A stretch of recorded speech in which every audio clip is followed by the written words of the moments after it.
皆さんこんにちは、ネストリングスです。今回もこちらレオンクローとバイパーテイルを使った 3on3 バトルをしていきたいと思います。今回はつぶやきさん太郎がレオンクローを使っていきます。そしてチョメマルがバイパーテールを使っていきます。それではやっていきましょう。行きましょう。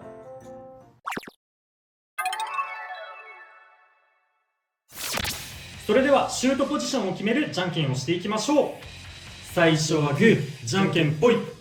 ライトサイドでお互いのファーストベイ、せーの、じゃん。レオンクロー 560T。 シャークエッジ 360O。 ファーストバトル、レディーセット、3、2、1、ゴーシ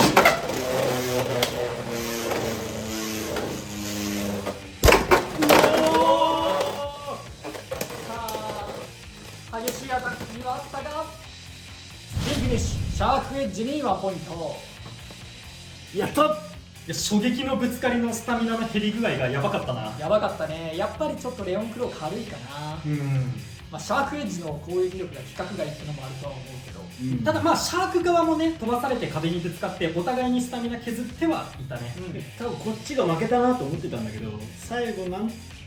ーブの声かな。そうだね、オーブの持久力のおかげかちょっとね、そっち側の方が有利に俺には見えたね。お互いのセカンドベイ、せーの、じゃん。シャークエッジ 360P。 コバルトドレイク 560HN。 コバルトドレイク2体目が出てきた。先に当てたの俺やぞ。一番最初にね、チョメマルがね、当てたんだよね。初日の3回目ぐらいで当たった。いや、そんなんだったんだ。幸運すぎる。気にせずアタックしてくからな。こいつはね、バリッバリにハゲさせるために使うんでね。僕はね、できてるんで。そう、相手の人が原因じゃないからね。できてるんでね。絶対塗装剥げるからね。バトルしていけば別にシャークエッジじゃなくても、だから皆さんね、コバルトドレイクとかレアベイ使う人はその覚悟を持って使いましょうね。セカンドバトル、レディーセット、3、2、1、ゴーシー。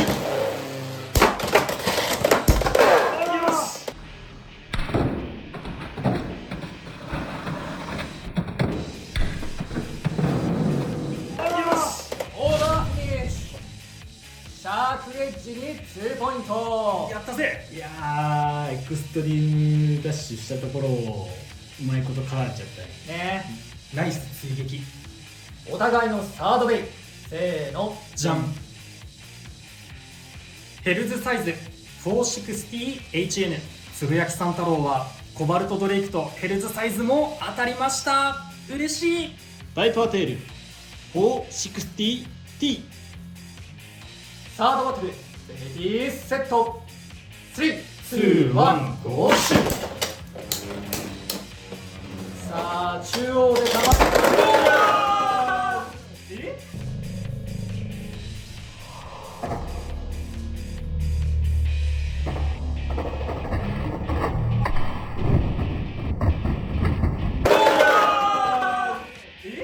ファーストフィニッシュ、ヘルズサイズに2ポイントということで、この 3on3 バトルの勝者はつぶやきさん太郎でした。やったぜ。なんかでもちょっと勝った気がしない。生きてる。自分のね、攻撃の反動でバイパーテールがバーストしてしまったという形ですかね。というわけで 3on3 バトルが終わりましたが、いかがだったでしょうか。いや、今回ね、俺が1戦目にレオンクローを使ってね、相手がシャークエッジだっけ。そうだね。スピン負けしちゃってね。あれもでもちょっと惜しかったな。アタックで思いっきりスタミナ削られたのがなければ、もしかしたら持久勝ちもって思ったけど、でも相手オーブだもんな。でもそっちのレオンクローがボールとかだったらワンチャンそっちが勝ってたかもしれない。でもね、やっぱレオンクローがね、こいつの個性としてこっちのね、横側でぶつかるときとちょっと斜めにしたときにぶつかるところで若干性能変わりますよっていうのがあるから、今回このテーパーで、平面に打ってここでぶつかっていってもいいし、斜めに打ってここでぶつかってもいいかなっていう思いで使ってたんだけど、それがちょっと活かしきれなかったな。っていうのがあったな。斜め打ちで今回使ってみてね、相手にぶつかっていったんだけど、いかんせん相手が攻撃力のバカ高いシャークエッジだからお互いにぶっ飛んで、ちょっとレオンクローの斜め打ちがどれぐらいの性能だったかっていうのがちょっと測りづらいところはあったかもしれないな。逆に今回ちょめ丸はシャークエッジにオーバー履かしてみたんだけど、その前の動画で言ってたんだけど、ボール軸よりちょっと姿勢を起こすのが遅いって言ってたじゃん、だからシャークエッジだったら姿勢が崩れててもこのアッパーバで飛ばせるかなと思って、ああなるほどね。そう使ってみたんだけど、活躍はできてなかったのかなっていう。まあていうかその状態に行く前にとんでもないことが起こって終わっちゃったっていうだけだね。まあでもそのコンセプトとしては間違ってないというか面白いんじゃないかな。そうだよね。今までそのニードルとかハイニードルでやってたことをオーブに変えることで斜めになってラチェットとかを攻撃できるっていう要素と持久力両方をね兼ね備えた感じになってるから、確かにねシャークエッジにオーブ面白いかもしれない。あとはエクストリームライン乗せたいなと思った時も多分乗せれるから。そうだね、まあ全力でシュートすればワンチャン乗るかな。あとまあスタミナもまあそこそこあったかなっていう個人的な感想。シャークの中ではある方かもしれないね。だから意外ともしかするとありかなって思った。そうだね。いやオーブは結構だから可能性があるというか、いろんな使い方できそうだなって思ったね。アタック運用か、確かにそれは普通に面白そうだな。あんまり思いついてなかった。でちょめ丸3戦目にバイパーテール使ったんだけど、そのコンセプトが前の動画も言ってたんだけど、その姿勢崩して相手のスタミナを奪うようなんだけど、コンセプト無視にバランスでアタックでもスタミナでも使えるようにしてやってみたんだけど、やっぱねなんかアタックの方がいいのかなって思った。そうだね、重量あるし、そのぶつかる時結構ギザギザしてて引っかかりやすいから、序盤そこでアタックしていって終盤はそれこそね削り持久、終盤で削り持久発揮して相手の姿勢崩すっていうような戦い方でも確かにその組み合わせ結構ありかもしれないね。ただ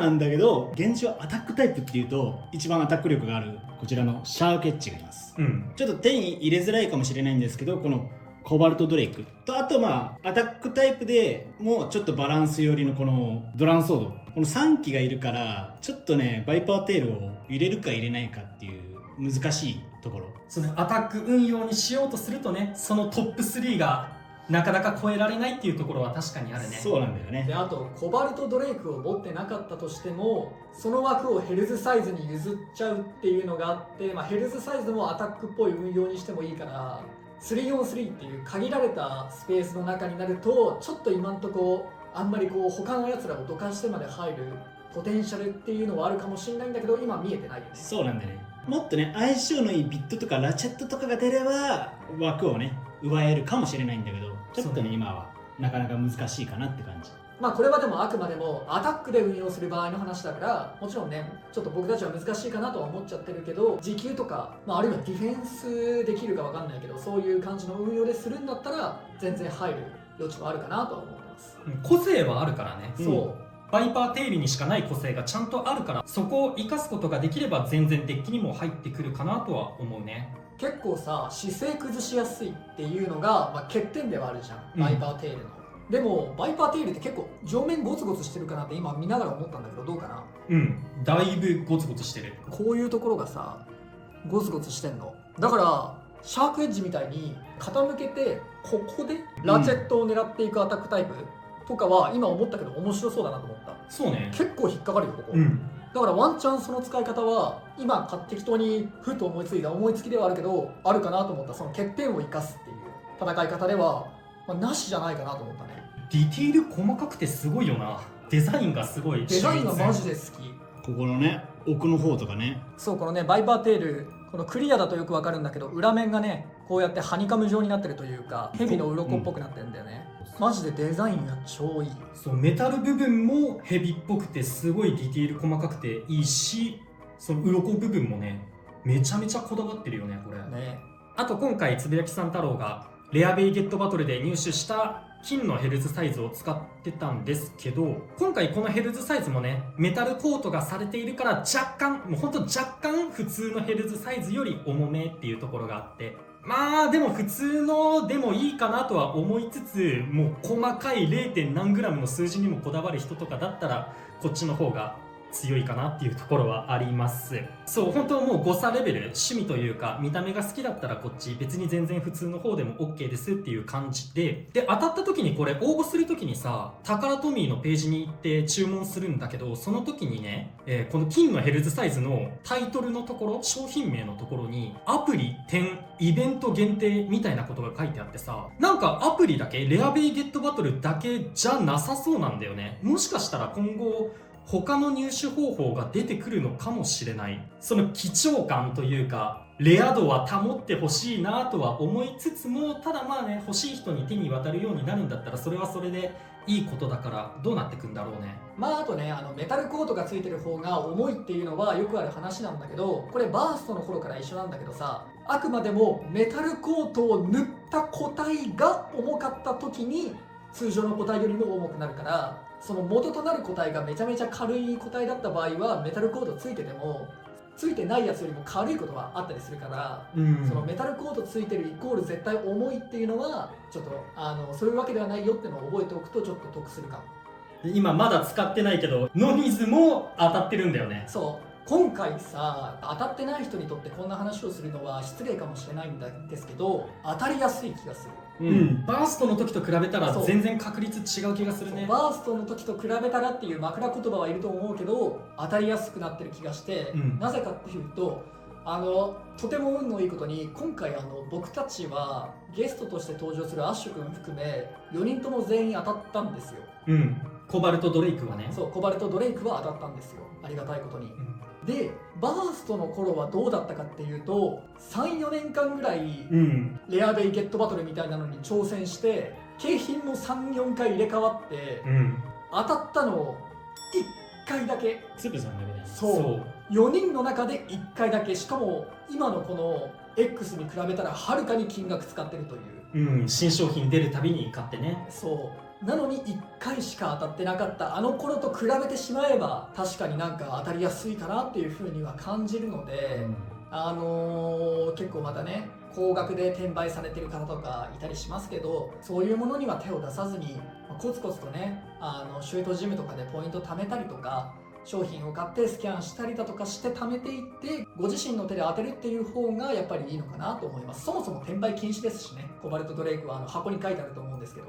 あと5月にレアベイゲットバトルなんか新商品が追加されるっぽい、そうね、なんか言ってたね。まあ来年だから多分次のシリーズになって、気候が変わるかどうかは分かんないけど、来年のコバルト・ドレイク枠をみんなで決めようねみたいなキャンペーンがね今始まってるよね。なのでね、ぜひ皆さんもそういうキャンペーンもやってるので、ブレーダーズラボの方も覗いてそういったキャンペーン参加してみてはいかがでしょうか。というわけでこの動画が良かったらグッドボタンとチャンネル登録をよろしくお願いいたします。それでは次の動画でまた会いましょう。バイバーイ。バイバーイ。